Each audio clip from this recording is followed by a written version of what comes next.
सो यहाँ पर जो पहला केस है हमारा वो confidence interval for population mean mu का है और ये बेस्ड ऑन स्मॉल सैंपल्स है, ठीक है।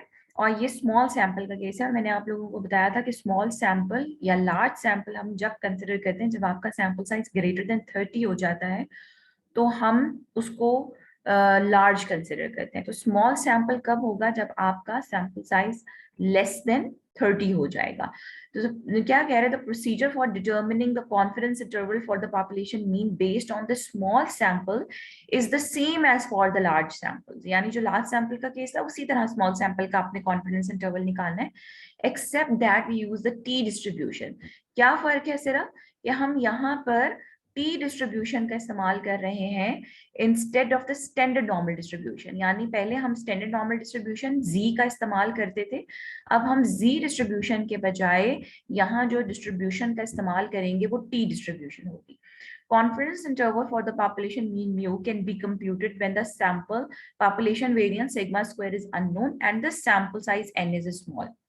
सो वो कह रहा है कि कॉन्फिडेंस इंटरवल आप पॉपुलेशन मीन म्यू के लिए निकाल सकते हैं। आप म्यू के लिए जब भी निकाल सकते हैं जब आपका पॉपुलेशन वेरिएंस सिग्मा स्क्वायर क्या हो? अननोन हो और आपका जो सैंपल साइज एन है ना वो आपका स्मॉल हो, ठीक है। हमने जो इससे पहले केसेस किए थे वो कौन से थे? जिसमें पॉपुलेशन वेरिएंस जो था वो आपका या तो नोन था, उसमें मैंने आपको कहा कि आपको सैंपल साइज से कोई फर्क नहीं पड़ता। अगर आपका sample variance known, population variance known है तो चाहे आपका सैंपल साइज छोटा हो बड़ा हो, हमने जी का ही जो है वो कॉन्फिडेंस इंटरवल यूज करना है और that is mu plus z alpha by 2 sigma by under root N, ठीक है।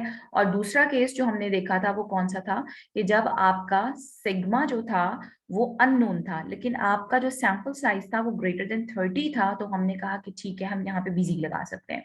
लेकिन अब जो केस आपके पास आ रहा है वो क्या है? क्या कह रहा है कि कॉन्फिडेंस इंटरवल आप पॉपुलेशन मीन म्यू के लिए निकाल सकते हैं कि अगर आपका population variance sigma square unknown है और आपका सैंपल साइज लेस देन 30 है।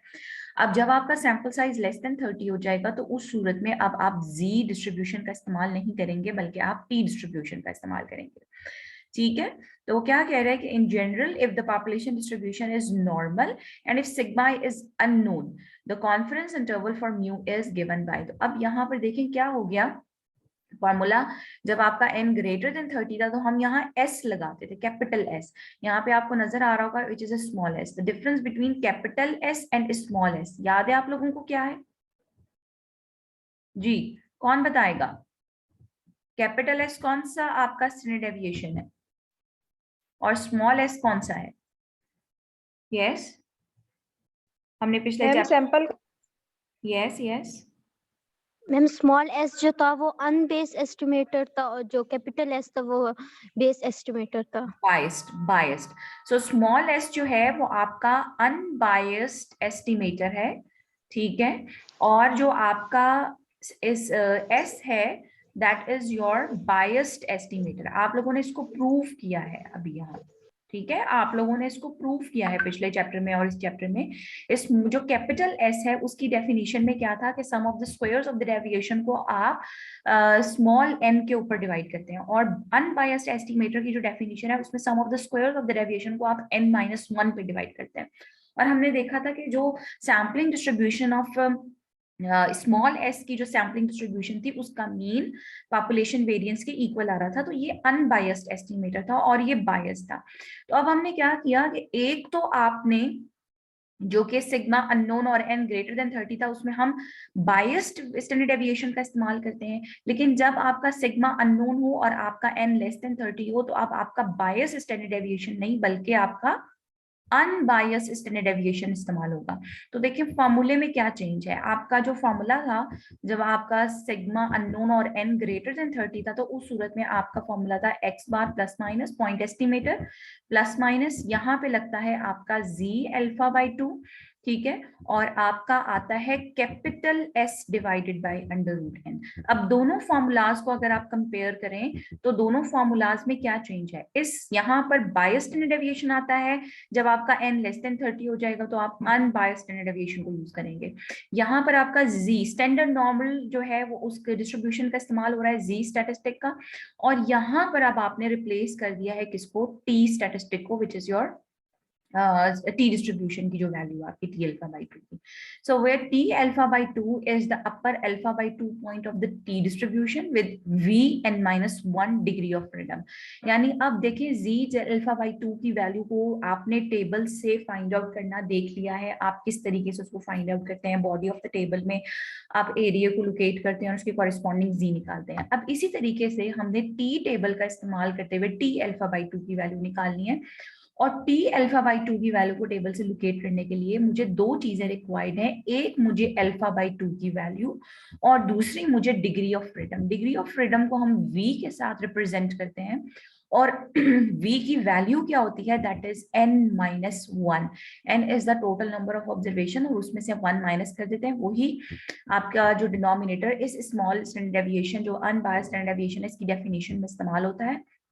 स्मॉल एस, ये जो अनबायस्ड स्टैंडर्ड डेविएशन है इसकी डेफिनेशन क्या है आपकी, summation x minus X bar का स्क्वायर डिवाइडेड बाय, ठीक है, n माइनस 1। ये आपकी डेफिनेशन है अनबायस्ड की। और बायस्ड के अंदर क्या होता है आपका n डिवाइड होता है, इसके डिनोमिनेटर में n माइनस 1 आता है, ठीक है। और इसका आपने पॉजिटिव स्क्वायर रूट ले लेना है, तो ये स्मॉल s की डेफिनेशन आपकी बन जाएगी, ठीक है। सो अब दो चीजें हैं जो आपकी चेंज हुई हैं यहाँ पर फॉर्मूलाज में, कॉन्फिडेंस इंटरवल में। एक आपकी स्टैंडर्ड डेविएशन की वैल्यू बायस से अनबाइस्ड हो गई है और z अल्फा बाई 2 की जगह t की वैल्यू लग गई है। तो मुझे बताएं कि ये फॉर्मूला कब इस्तेमाल होगा, ये वाला जो टी डिस्ट्रीब्यूशन का फॉर्मूला कब इस्तेमाल होगा? यस, टी डिस्ट्रीब्यूशन का मैम जब हमारे पास लेस देन 30 होगा। और लेस देन 30 से पहले एक वैल्यू है, जब आपका सिग्मा अननोन हो, ठीक है, पॉपुलेशन वेरिएंस या स्टैंडर्ड डेविएशन अननोन हो और आपका n भी लेस देन 30 हो। खाली n लेस देन 30 की कंडीशन नहीं है, n लेस देन 30 अगर सिग्मा नोन हो और n लेस देन 30 हो तो उस सूरत में आपने z का इस्तेमाल करना है, ठीक है। सिग्मा नोन है तो n ग्रेटर हो लेस देन हो आपने z ही लगाना है। ये कंडीशन कब है, जब आपका सिग्मा अननोन है और आपका n भी लेस देन 30 है। Got it? Yes ma'am. ठीक है। सो अब यहाँ पर देखें, ये फॉर्मूलाज हैं आपके बाय अनबायस्ड स्टैंडर्ड डेविएशन के, ये वेरिएंस के लिखे हुए हैं, स्मॉल एस स्क्वायर, डिनोमिनेटर में n minus 1 summation x minus X bar का स्क्वायर। और उसका जो ऑल्टरनेटिव फॉर्मूला है वो क्या है कि जब आप समीशन x माइनस एक्स बार के होल स्क्वायर को ओपन करते हैं तो ये बनता है summation x square minus summation x का होल स्क्वायर ओवर n, ठीक है। ये आपकी डेफिनेशन है। आप जब कैपिटल एस स्क्वायर के साथ काम करते हैं तो उसकी डेफिनेशन में भी क्या होता है, आपके डिनोमिनेटर में यही टर्म होती है summation x minus X bar का होल स्क्वायर, यही टर्म होती है ना। और आपके जो आपका जो बाहर है डिनोमिनेटर वो क्या होता है, वो आपका n होता है, 1 ओवर n। ऐसे ही होता है ना, यहाँ पर क्या होता है, इसको अगर मैं इस तरह लिख लूंगा एक ही चीज है, 1 ओवर n होता है बाहर आपका, ठीक है। तो जब आप इसको ओपन करते हैं तो बेसिकली ये टर्म ये चीज ओपन होती है। तो जब आप इसके नीचे n लाके डिवाइड करेंगे तो क्या होगा, summation X square over n minus summation x, ये n स्क्वायर हो जाएगा तो मैं लिख सकती हूँ समीशन x ओवर n का होल स्क्वायर। तो बेसिकली ये वही फॉर्मूला है, इसके डिनोमिनेटर में बाहर n होता है और इसके डिनोमिनेटर में n माइनस 1 होता है। तो यहाँ पे ये टर्म जब आपकी ओपन होती है ना, summation x minus X bar का होल स्क्वायर, तो ये टर्म बनती है, ये आपने याद रखना है, summation X square minus summation X का होल स्क्वायर ओवर n, ठीक है। और जब क्योंकि n माइनस 1 है तो बाहर n माइनस 1 आ जाएगा। सो must remember that the both formulas, ये दोनों फॉर्मूलाज आपने इसके याद रखने हैं, ठीक है। सो अब वो क्या कह रहे हैं, a comparison of these confidence interval with the confidence interval of this. अगर मैं इसका कंपैरिजन इस वाले कॉन्फिडेंस इंटरवल के साथ करूं जो z का है, shows that for small sample we replace z alpha by 2। हमने क्या किया, हमने z अल्फा बाई 2 जो कि स्टैंडर्ड नॉर्मल डिस्ट्रीब्यूशन से ऑब्टेन किया था उसको रिप्लेस कर दिया t अल्फा बाई 2 के साथ जो कि t डिस्ट्रीब्यूशन से आया है, and we replace sigma by small s. We replace sigma by the unbiased estimator of the population standard deviation, which is the sample estimate of the sigma. As n increases, अब वो क्या कह रहा है कि जब n increase करेगा both methods tend towards the agreement। तो हमने देखा, हमने पिछला केस यही किया था, सिग्मा अननोन जब आपका n इंक्रीज कर जाता है तो हम z का इस्तेमाल कर रहे हैं।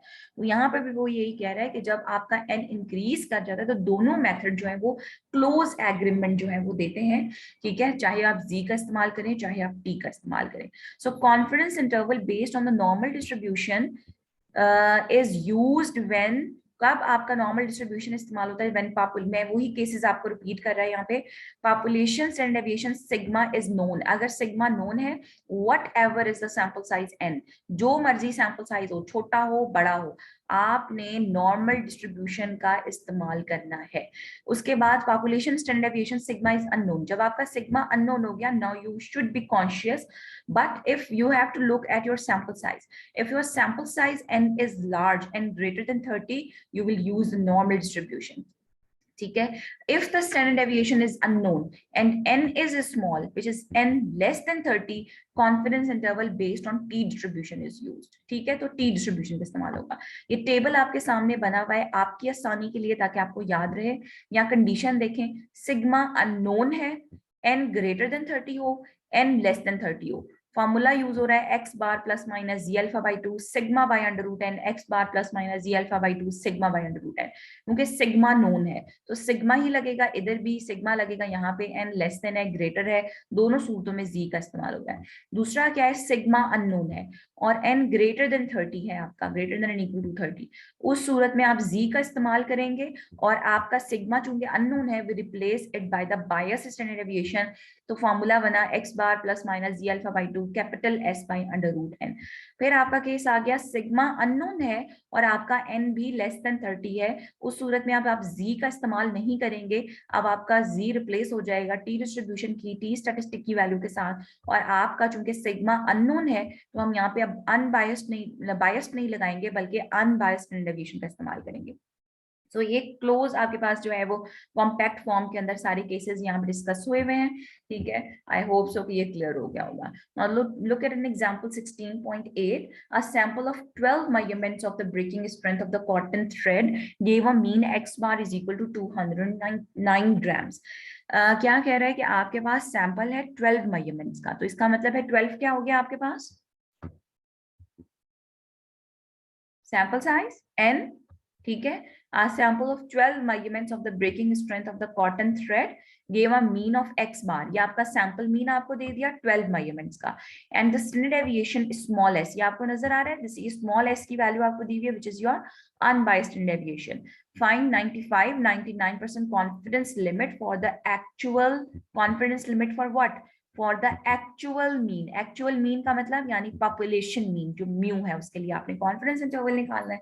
अब आपने यहाँ पे देखा कि आपको सैंपल का standard deviation which is unbiased standard deviation वो आपको दिया हुआ है, और आपका n जो है वो लेस देन 30 है। ठीक है, आपका n भी लेस देन 30 है, आपको सिग्मा पॉपुलेशन स्टैंडर्ड डेविएशन या वेरिएंस नहीं दिया हुआ बल्कि सैंपल का दिया हुआ है, तो अब आप यहाँ पे z का इस्तेमाल नहीं करेंगे बल्कि आप टी डिस्ट्रीब्यूशन का इस्तेमाल करेंगे। सो 95, सबसे पहले हम 95% कॉन्फिडेंस लिमिट निकालते हैं। फार्मूला हमारे पास है x bar plus minus T alpha by 2 small s by under root n का। अब हमें अल्फा बाई 2 की वैल्यू चाहिए, यहाँ टी की वैल्यू निकालने के लिए मुझे अल्फा बाई 2 की वैल्यू चाहिए। बताएं मुझे 1 माइनस अल्फा कितना है यहाँ पे, यस 1 माइनस अल्फा कितना है जी, 95% कॉन्फिडेंस लिमिट निकाल रहे हैं ना, तो 1 माइनस अल्फा 95% है। 1 माइनस अल्फा कितना है 25, और अल्फा कितना हो गया 5%, यस अल्फा 5% हो गया, और अल्फा बाई 2 कितना हो गया, आधा कर लें उसका, यस 2.5, 2.5%। तो 2.5% को जब आप 2.5 को 100 पे डिवाइड करेंगे तो वैल्यू कितनी आती है 0.025। तो ये आपने इसके डिनोमिनेटर में लिखना है, इसके सबस्क्रिप्ट में लिखना है, टी अल्फा बाई 2 की वैल्यू हुई 0.025। ठीक है, अब हमें जो यहाँ पे रिक्वायर्ड होता है ना, दो चीजें रिक्वायर्ड होती हैं, यहीं पे आप दूसरा भी लिखेंगे कॉमा डाल के, जो है उसकी degree of freedom which is v। इसके सबस्क्रिप्ट में दो चीजें आपने लिखनी है, एक टी अल्फा बाई 2 की वैल्यू और दूसरी आपने डिग्री ऑफ फ्रीडम कॉमा डाल के विच इज v। v की डेफिनेशन क्या थी डिग्री ऑफ फ्रीडम की, अभी बताई थी मैंने, क्या है -1, n-1। सो n कितना है आपका 12, तो 12 - 1 कितना हो गया आपके पास 11। इसका मतलब है दो चीजें आपके पास टी की वैल्यू निकालने के लिए टेबल से दो चीजें चाहिए, एक आपको अल्फा बाई 2 की वैल्यू और दूसरी आपकी डिग्री ऑफ फ्रीडम।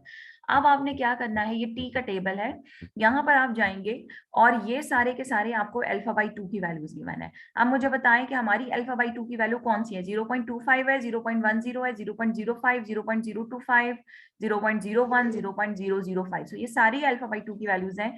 हमारी जो अल्फा बाई 2 की वैल्यू है वो है कितनी, 0.025। और हमारे यहाँ पर अगर आप देखें पहला कॉलम तो ये डिग्री ऑफ फ्रीडम का है, तो हमारी डिग्री ऑफ फ्रीडम कितनी है, 11। तो अब आपने इसको क्रॉस करना है और यहाँ पर देखना है कि इसके कॉरेस्पॉन्डिंग यहाँ से क्रॉस करें और हमारी जो सेल की वैल्यू बनती है वो बनती है ये वाली, which is 2.201। Is it clear? ठीक है। सो हमारी T Yes, alpha by 2 with degree of freedom 11, दोनों चीजें साथ लिखें ताकि आपको याद रहे, डिनोमिनेटर में दोनों चीजें मेंशन कर देनी है। So T alpha by 2 with degree of freedom 11 आपकी वैल्यू बन रही है 2.201। सो आपने यहाँ पर जो वैल्यू डालनी है वो क्या डलेगी, एक एक्स बार आपको दिया हुआ है, आपको स्मॉल एस भी दिया हुआ है, आपको एन भी दिया हुआ है, और टी अल्फा बाई 2 की वैल्यू भी आपने निकाल ली 2.201। ठीक है। आपने एक जो है कॉन्फिडेंस इंटरवल डेफिनेटली एक पॉजिटिव के साथ निकलेगा, एक नेगेटिव के साथ निकलेगा। खुद आपने कोई भी नेगेटिव पॉजिटिव साइन नहीं डालना, बस पॉजिटिव वैल्यू जो है वो टी अल्फा बाई 2 की जगह आपने डाल देनी है। ठीक है। और यहाँ से आपके पास ये दो रेंज निकल आई जो आपकी कॉन्फिडेंस लिमिट्स हैं। Is it clear girls? Isn't it difficult? मुश्किल नहीं है? Yes, no, ma'am. ma'am. Okay. इसी तरीके से अब हमने कॉन्फिडेंस इंटरवल निकालना है 99% के लिए। सबके पास कैलकुलेटर्स होने चाहिए ताकि आपको पता चले। अब मुझे बताएं 1 माइनस अल्फा कितना है, 99%। अल्फा कितना हो गया, 1%। 1%. और अल्फा बाई 2 कितना हो गया, 1 का आधा 0.5, 0.5. 0.5%। और 0.5 को जब आप 100 पे डिवाइड करेंगे तो क्या आएगा, 0.005। समझ आ रही है? 0.5% हो गया ना, मैं परसेंटेज में बात कर रही हूँ। तो जब मैं इसको वापस परसेंट से डेसिमल में लेकर आऊंगी तो मैं 0.5 को 100 के ऊपर क्या करूंगी, डिवाइड। तो आपके पास जो वैल्यू आ जाएगी वो आएगी 0.005, और डिग्री ऑफ फ्रीडम आप साथ ही लिखेंगे और वो कितना है आपके पास 11, क्योंकि सेम ही केस है ना, एन तो उतना ही है, तो सिर्फ अल्फा बाई 2 में फर्क आया, बाकी सारी चीजें वही रहेंगी। तो अब आपने क्या करना है, आप टेबल में जाएंगे। अब आपकी अल्फा बाई 2 की वैल्यू क्या है,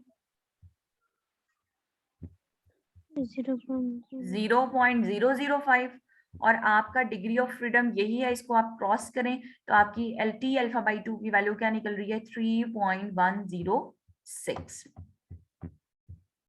is it clear? Yes, ma'am. ठीक है। Yes, ma'am. Okay. Next example देखें, आपकी जो है एग्जांपल 16.8 भी। तो अब डिफरेंट क्वेश्चंस आएंगे, डिफरेंट। देखिए अब ये जो पिछला सवाल अभी जो मैंने करवाया, इसमें आपको कुछ भी कैलकुलेट नहीं करना था। आपको एक्स बार भी दिया हुआ था, आपको स्मॉल एस भी दिया हुआ था, आपको एन भी दिया हुआ था, सिर्फ निकालना क्या था आपको, टेबल से टी की वैल्यू। अब इसी तरह से क्वेश्चन देखिए चेंज होते रहते हैं, है वही सवाल आपका। 5 measurements of the reaction time of an individual to the certain stimulus was recorded to be this. अब यहाँ पर आपको डेटा दे दिया। अब 5 measurements है, इसका मतलब है आपका एन कितना हो गया, 5। ठीक है, which is very less than 30 है आपका। और दूसरा ये कि आप क्वेश्चन में देखें, आपको डाटा गिवन है, आपको रिएक्शन टाइम गिवन है इंडिविजुअल्स का किसी भी स्टिमुलस के अकॉर्डिंग।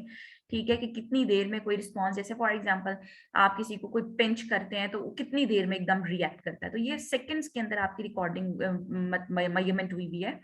रिएक्शन टाइम है, आपने 95 और 99% confidence limit for the actual mean. इसका मतलब है आपने म्यू के लिए जो है वो कॉन्फिडेंस इंटरवल निकालना है। ठीक है। अगेन जब आप म्यू के लिए निकालेंगे तो आप देख रहे हैं कि आपको सैंपल्स पॉपुलेशन डेविएशन या वेरिएंस नहीं दिया हुआ, और आपका एन भी लेस देन 30 है। इसका मतलब है यहाँ जी का नहीं बल्कि टी स्टैटिस्टिक का इस्तेमाल होगा, और यहाँ पर उसने आपको डाटा दे दिया। इस डाटा से आपने दोनों जो है वो कैलकुलेट करने हैं, जो आपके स्टैटिस्टिक्स हैं। ठीक है, एक आपने एक्स बार भी कैलकुलेट करना है और आपने स्मॉल एस की वैल्यू भी कैलकुलेट करनी है, और फिर आपको टी के टेबल से टी की वैल्यू भी मालूम करनी है। तो अब आप डेटा गिवन है समीशन एक्स ओवर एन करके यहाँ से एक्स बार निकालेंगे, और आप ये वाला फॉर्मूला जो है स्मॉल एस का, जो कि पॉजिटिव स्क्वायर रूट, जो आपके sum of the square of the deviation, मैंने आपको ऑल्टरनेटिव फॉर्मूला बताया था, sum of the square of the deviation को जब आप ओपन करते हैं तो summation X square minus summation X का होल स्क्वायर ओवर एन, और बाहर डिनोमिनेटर के ब्रैकेट के बाहर आप रखेंगे 1 ओवर n माइनस 1। सो आप यहाँ ही से समीशन एक्स भी और इसी तरह एक्स के स्क्वायर्स का सम, ये देखिए हर एक वैल्यू के स्क्वायर का सम उसने निकालिए, आप कॉलम्स जनरेट कर लें और यहाँ से सम्स को डाल के आपने जो अनबाइस्ड डेविएशन उसकी वैल्यू कैलकुलेट कर ली। तो एक्स बार भी आ गया आपके पास स्मॉल एस की वैल्यू भी आ गई। अब आपके पास रह गया जी टी की वैल्यू, क्योंकि 95% पे निकालनी है। तो अभी हमने पीछे देखा कि हमारी अल्फा बाई 2 की वैल्यू जब वो 0.025 बनती है, और यहाँ डिग्री ऑफ फ्रीडम कितना हो गया है आपका जी, कितना डिग्री ऑफ फ्रीडम है? 4। 4। ठीक है, तो 0.025 और डिग्री ऑफ फ्रीडम 4, इसके कॉरेस्पॉन्डिंग आप देखेंगे तो आपकी टी की वैल्यू कितनी बन रही है? 2.776। ठीक है, सो ये आपने वैल्यू जो है वो यहाँ पर डाल देनी है, बाकी सारी चीजें भी, ये भी डल गया, एक्स बार की वैल्यू जो निकाली वो भी डल गई, स्मॉल एस की वैल्यू भी, और अंडर रूट n5 आ गया।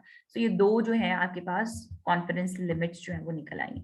फिर इसी तरीके से आपने 99 पे निकालना है। हमने देखा अल्फा बाई 2 हमारा 0.005 था, और फिर उसके बाद डिग्री ऑफ फ्रीडम हमारी 4 हो गई है, तो हमारे पास जो वैल्यू निकल रही है वो 4.604 निकल रही है।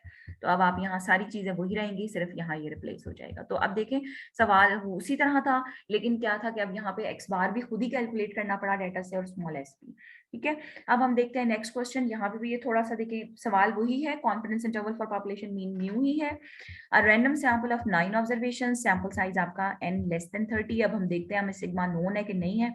From a normal population gave a mean, यानी सैंपल का मीन आपको दिया हुआ है। A random sample of 9 observation, ठीक है, फ्रॉम अ नॉर्मल पॉपुलेशन से ली गई है 9 ऑब्जर्वेशन की सैंपल, और उसने मीन दिया। अक्सर स्टूडेंट यहाँ क्या कंफ्यूज कर देता है, वो कहता है normal population given, normal population ने मीन नहीं दिया, random sample of 9 observation from a normal population, यानी ये जो फ्रॉम अ नॉर्मल पॉपुलेशन है इसलिए लिखा गया है कि ये 9 ऑब्जर्वेशंस की जो सैंपल ली गई है ये नॉर्मल पॉपुलेशन से ली गई है, और उस सैंपल ने जो मीन दिया है वो दिया है 41.5 inches. It means this is your x bar and the sum of the squares of the deviation from this mean, क्या चीज दी हुई है? sum of the squares of the deviation from this mean, यानी इस मीन से deviations के squares का सम कितना दिया हुआ है? 198 इंचेस स्क्वायर। क्या चीज दी हुई है? Sum of the squares, sum, ठीक है, of the squares of the deviation, sum of the squares of the deviation, किसकी डेविएशन? वैल्यूज की, फ्रॉम देयर मीन, अपने मीन से। इसका मतलब है कि ये जो वैल्यू आपको दी हुई है किसकी दी हुई है? समीशन एक्स माइनस एक्स बार के स्क्वायर की। यहाँ पे आप देखिए 128 इंचेस के साथ स्क्वायर भी लगा हुआ है क्योंकि स्क्वायर्स का सम है। Got it? Yes ma'am. ठीक है, सो अब यहाँ पे आपने 95% कॉन्फिडेंस इंटरवल निकालना है पॉपुलेशन मीन म्यू के लिए।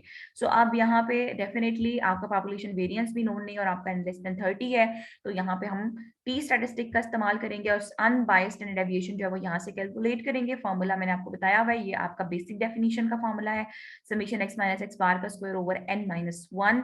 सम्स डालें और यहाँ से आपने स्टैंडर्ड डेविएशन की वैल्यू को 4 कैलकुलेट कर लिया। साथ ही आपको एक्स बार की वैल्यू भी दी हुई है, n भी दिया हुआ है। आपका डिग्री ऑफ फ्रीडम कितना हो गया? n माइनस 1 दैट इज 8, और आपने 95% पे निकालना है, तो आपके पास अल्फा बाई 2 की वैल्यू कितनी है? 0.025, डिग्री ऑफ फ्रीडम 8, आपने यहाँ पे देखा निकल रही है 2.306। सो आपने यहाँ पे वैल्यू डाल दी 2.306 की, बाकी सारी चीजें सब्स्टिट्यूट करें और कॉन्फिडेंस इंटरवल निकाल लें। जी बेटे, is it clear? Yes ma'am. Yes ma'am. ठीक है, सो अब आप लोगों ने एक्सरसाइज में जाना है, पहले पिछले वाले क्वेश्चंस को कंप्लीट करें, दैट इज वेरी इंपॉर्टेंट। और फिर उसके बाद, क्योंकि देखें ना, आप सवाल एक ही तरह के हैं, सिर्फ थोड़ा बहुत उनमें चेंजिंग्स है, डिपेंड करता है कि आपको क्या दिया हुआ है, इसलिए फार्मूलाज बहुत अच्छे तरीके से आने चाहिए। ठीक है, उसके बाद जी आपके पास जाता है confidence interval for the differences between the two population mean. So confidence interval दो पॉपुलेशन मीन के डिफरेंसेस का आप पहले भी निकाल चुके हैं, लेकिन वो लार्ज सैंपल का केस था, या तो सिग्मा नोन था, उसी तरह सिग्मा या तो नोन था, या अगर सिग्मा नोन है तो जी लगेगा, और अगर आपका सिग्मा अननोन था तो दोनों जो सैंपल साइजेस थे n1 और n2 वो दोनों के दोनों जो थे वो आपके ग्रेटर देन 30 थे, तो हमने जी का लगाया था। अब यहाँ पर जो है वो बेस्ड ऑन स्मॉल सैंपल है, इट मींस कि आपके सिग्मा जो है दो पॉपुलेशन आ जाती है ना यहाँ पे, एक पॉपुलेशन 1 और दूसरी पॉपुलेशन 2, दोनों पॉपुलेशन की जो वेरिएंसेस है वो आपको अननोन है, और दूसरा ये कि जो सैंपल आपने वहां से लिया है दोनों पॉपुलेशन से n1 और n2 वो दोनों आपके लेस देन 30 हैं। तो अब हम यहाँ पे जी स्टैटिस्टिक का इस्तेमाल नहीं करेंगे, बल्कि हम टी स्टैटिस्टिक का इस्तेमाल करेंगे। ठीक है, सो क्या कह रहा है कि लेट x1 to x1 ये दो samples be are random sample of size n1 and n2 from the normal population with the variances पहले पॉपुलेशन का sigma 1 square and sigma 2 square, or let x1 bar and x2 bar be the respective sample means from their samples, and confidence interval for the differences between the two population mean mu1 minus mu2 can be computed when the population variance sigma square and 1 square and sigma 2 square are unknown, दोनों population variances unknown है, and the sample size is n1 and n2 and both the sample sizes are small which is less than 30।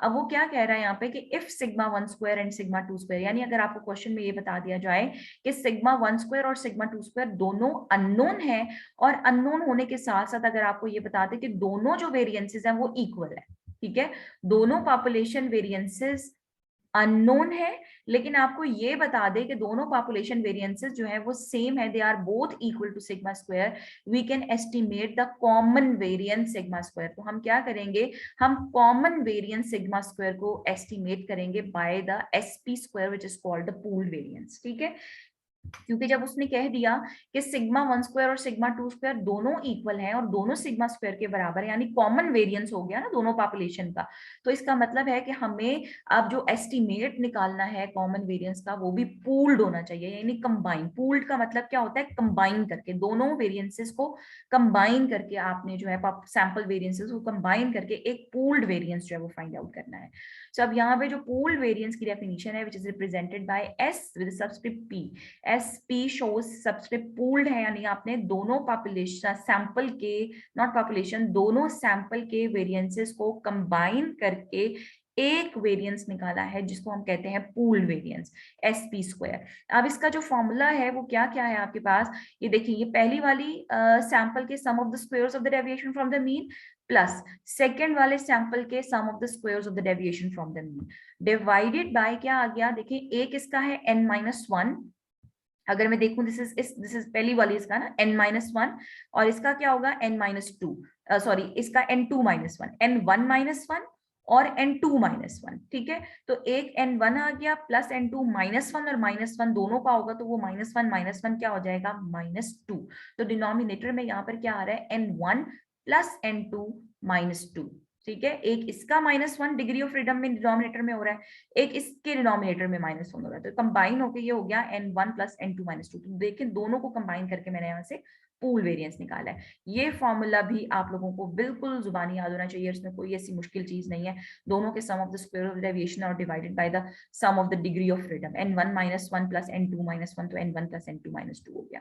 इसी तरीके से अगर ये वालों को मैं ओपन करूं, जो मैंने आपको sum of the square of the deviation को ओपन करना बताया था, तो क्या हो जाएगा, summation x1 square minus summation x1 का whole square over n1 plus इसको खोलेंगे तो summation x2 square minus summation x2 का होल स्क्वायर ओवर n2, ठीक है, ये आपके दोनों सम्स जो है, यानी इसको खोल दूं अगर मैं ऑल्टरनेटिव फॉर्मूले से तो ये बन जाएगा, डिनोमिनेटर आपका यही रहेगा। ठीक है, नाउ अब मैंने आपको जो बताया वो क्या हुआ कि देखिए ये वाला जो फॉर्मूला था, अगर मैं इसको पीछे लेके जाऊं तो वी कैन रिप्लेस, कहाँ गया, यहाँ पे ये जो फॉर्मूला था आप लोगों का, ये देखिए ये s स्क्वायर का फॉर्मूला है, ठीक है, ये इसके डिनोमिनेटर में, अगर मैं इस टर्म की क्वांटिटी को फाइंड आउट करूं तो क्या होगा, मैं इस n-1 को उठा के इधर ले जाऊंगी तो क्या हो जाएगा, n-1 s square small s square, n-1 small s square की वैल्यू क्या बन रही है, summation x square minus summation x का होल स्क्वायर ओवर n-1, ये उधर जाके मल्टीप्लाई हो जाएगा इसके साथ, ठीक है, तो I can replace this quantity, ये जो क्वांटिटी आपके पास आई है alternative, I can replace it bye n-1 s square. लेकिन चूंकि यहाँ दो सैंपल्स आ रही हैं, तो यहाँ पे जो ये वाली क्वांटिटी है, ये वाली summation x1 square minus summation x1 का whole square over n, we can replace this term by n1-1 s1 square. और ये क्वांटिटी चूंकि सेकंड सैंपल की है, तो हम replace it bye n2-1 s2 square, और डिनोमिनेटर में वही आपकी डिग्री ऑफ फ्रीडम चल रही है। जी बेटे, इज इट क्लियर? ये समझ आ रही है किस तरह से बन रहे हैं? जी बेटे, यस मैम। ठीक है। Yes, ma'am. First of all sum of the square of the deviation दोनों आ गए, फिर we replace it by the alternative formulas, और फिर उसके बाद ऑल्टरनेटिव फार्मूलाज से हमने इसकी वैल्यू निकाल ली, तो ये आ गई n-1 स्मॉल s1 स्क्वायर और n2-1 स्मॉल s2 स्क्वायर। अब वो क्या कह रहा है कि सेम क्वांटिटी आपकी जो बायस्ड वेरिएंस है उससे भी रिप्लेस हो सकती है। अब ये देखिए, ये जो फॉर्मूला मैंने आपको लिखा था ये बायस्ड का था, ये कैपिटल S स्क्वायर का फॉर्मूला था, ठीक है। सो इसमें भी देखिए यही क्वांटिटी अगर मैं इसको ओपन करूं, तो ये summation x square minus summation x का होल स्क्वायर ओवर n ही है ना, ये वाली quantity. I can replace this term bye, ये बाहर n है, तो ये n जब उधर जाके मल्टीप्लाई होगा तो n s square, n capital S square की वैल्यू भी summation x square minus summation x का होल स्क्वायर ओवर n के बराबर है। So we can replace this term, कितने सारे फॉर्मूलाज बन गए, we can replace this term. हम इसको चाहें तो हम बायस्ड वेरिएंस के साथ भी रिप्लेस कर सकते हैं, हम इस क्वांटिटी को चाहे तो हम अनबायस्ड के साथ भी रिप्लेस कर सकते हैं। अगर मैं इसको रिप्लेस करूं बायस्ड के साथ, तो ये बनेगी n1s1 स्क्वायर और ये बनेगी n2s2 स्क्वायर, और अगर मैं इसको अनबायस्ड के साथ रिप्लेस करूं तो ये टर्म बनेगी n1-1 s1 स्क्वायर और ये बनेगी n2-1 s2 स्क्वायर। तो ये आपके पास डिफरेंट फॉर्मूलाज है, इट डिपेंड्स कि आपके क्वेश्चन के अंदर आपको क्या चीज गिवन है और आपने कौन सा फॉर्मूला लगाया हुआ है। जिस तरीके से अभी हमने लास्ट एग्जांपल की, हो सकता है आपको sum of the square of the deviation ये भी दे दे और ये भी दे दे और n1 भी दे दे और आपसे कहे कि सिग्मा 1 स्क्वायर सिग्मा 2 स्क्वायर के बराबर है, और आप देखें और अननोन है और आपके जो सैंपल साइजेस है वो लेस देन 30 है, तो फिर आप क्या करेंगे? डेफिनेटली आप इस पूलिंग को इस्तेमाल करेंगे, टी स्टैटिस्टिक का इस्तेमाल करेंगे। तो अब ये देखिए फॉर्मूला क्या बन गया, x1 बार, जो सबसे पहले आपका पॉइंट एस्टिमेटर आता है, क्या हो गया, x1 bar minus x2 bar plus minus, पहले जी अल्फा बाई 2 लगता था, अब क्या लगेगा, टी अल्फा बाई 2, ठीक है। और साथ चूंकि अब आपका जो है वो चूंकि कॉमन जो है वो वेरिएंस हो गया है, तो अब यहाँ पे जो S1 और S स्क्वायर या सिग्मा 1 स्क्वायर और सिग्मा 2 स्क्वायर था, बेसिकली यहाँ पे sigma 1 square over n1 plus sigma 2 square over n2 था, तो sigma 1 square sigma 2 square both are equal to sigma square, तो क्या हो गया, sigma square over n1 plus sigma 2 sigma square over n1 plus sigma square over n2। अब sigma square common हुआ तो sigma square square root से बाहर होके सिग्मा हो गया, समझ आ रही है, सिग्मा बाहर आ गया। अब चूंकि सिग्मा अननोन है और चूंकि कॉमन है, तो we replace that sigma by SP the pooled standard deviation, ठीक है। यहाँ जो एक्चुअल फॉर्मूला था वो x1 bar minus x2 bar plus minus z alpha by 2 square root के अंदर था sigma 1 square over n1 plus sigma 2 square over n2।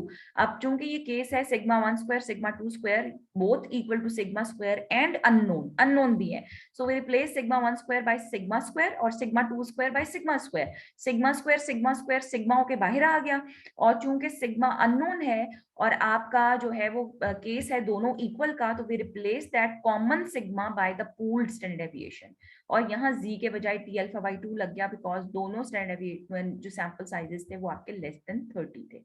तो ये केस है आप लोगों का, टाइम आपका थोड़ा कम है। Let's take an example 16.19, two random samples of sizes n1 9 और n2 16। देखिए दोनों सैंपल साइजेस जो है वो आपकी लेस देन 30 है। From two independent population have a normal distribution provided the mean and standard deviation. x1 bar s2 बार भी दिया हुआ है, small s1 और small s2 भी दिया हुआ है। Find the 95% confidence interval assuming, देखिए क्या assume करने के लिए कह रहा है, सिग्मा 1 और सिग्मा 2 बराबर है। तो अब यहाँ पे डेफिनेटली अगर ये बराबर है और बोथ आर इक्वल, तो हम यहाँ पूलिंग करेंगे, और चूंकि यहाँ स्मॉल s1 और स्मॉल s2 की वैल्यू दी हुई है, तो मैं कौन सा फॉर्मूला यूज करूंगी जिसके अंदर स्मॉलर s1 का इस्तेमाल हो रहा है और s2 का इस्तेमाल हो रहा है। तो आप ये वाला फॉर्मूला इन चारों में से कौन सा फॉर्मूला यूज करेंगे? आप इन चारों में से ये वाला फॉर्मूला यूज करेंगे और यहाँ पे वैल्यूज डाल के आपने एसपी की वैल्यू को कैलकुलेट कर लिया। डिग्री ऑफ फ्रीडम अब आपका इस केस के अंदर n1 + n2 - 2 हो गया है, ठीक है। यहाँ पे चूंकि पूलिंग हो चुकी है तो डिनोमिनेटर में जो टर्म आ रही है वही आपका डिग्री ऑफ फ्रीडम है। सो आपने 0.025 और डिग्री ऑफ फ्रीडम 23 पे टेबल में वैल्यू देखी तो ये 2.069 निकल रही है। फॉर्मूले में सब्स्टिट्यूट करें और यहाँ से आपने कॉन्फिडेंस इंटरवल निकाल लिया, ठीक है। So we will discuss this case tomorrow too. आप लोगों ने आज इसकी टी डिस्ट्रीब्यूशन की प्रैक्टिस कर लेनी है, ठीक है बेटा। Okay ma'am. और ये नेक्स्ट एग्जाम्पल देखने की कोशिश करनी है।